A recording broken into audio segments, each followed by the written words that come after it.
very frequently you're going to find yourself wanting to share the files that you have on Google Drive with others. Maybe it is a lesson plan that you want to share with your principal or a colleague, or maybe it's just something that you want to share with a student or parent. Either way, the process is the same, and luckily it's very easy.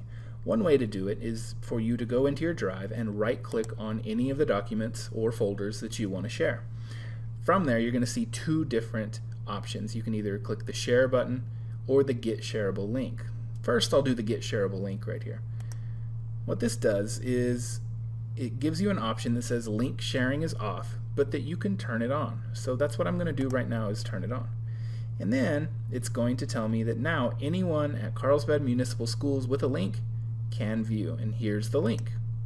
Now maybe I want to share it with someone who's not in Carlsbad Schools. Maybe instead of sharing it with a principal or colleague, again, I want to share it with a student or a parent.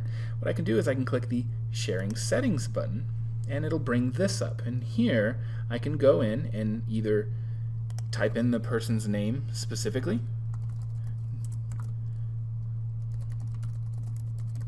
or I can click the down arrow here and give myself even more options. So what I'm going to do here is I'm going to click More, and I'm going to change this to say on anyone with a link.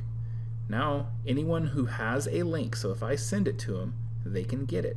I'm going to come down here, and this is the other option that you may change. Now if I'm sending this to a parent or a student, I probably don't want to change it. I probably don't want to give them access to edit something.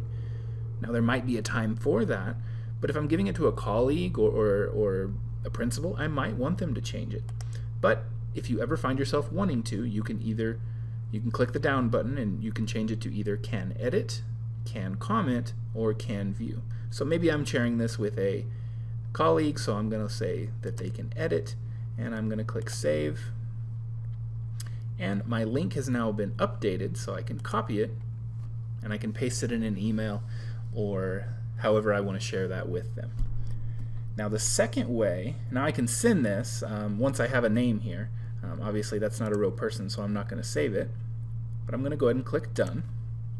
The second way, you're going to see it's very similar, is I can click the Share button, and it brings up the same menu that we were in.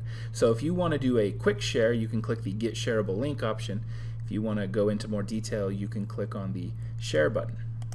Now lastly, what we can also do to share a file is if you're already inside the file.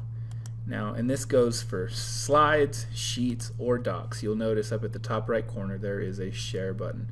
And if I click on that, you're going to see that it's going to open up the exact same thing that we looked at before. So yes, there's quite a few different ways to share, but really they all go down to the same menu. And that's how you share your files using Drive.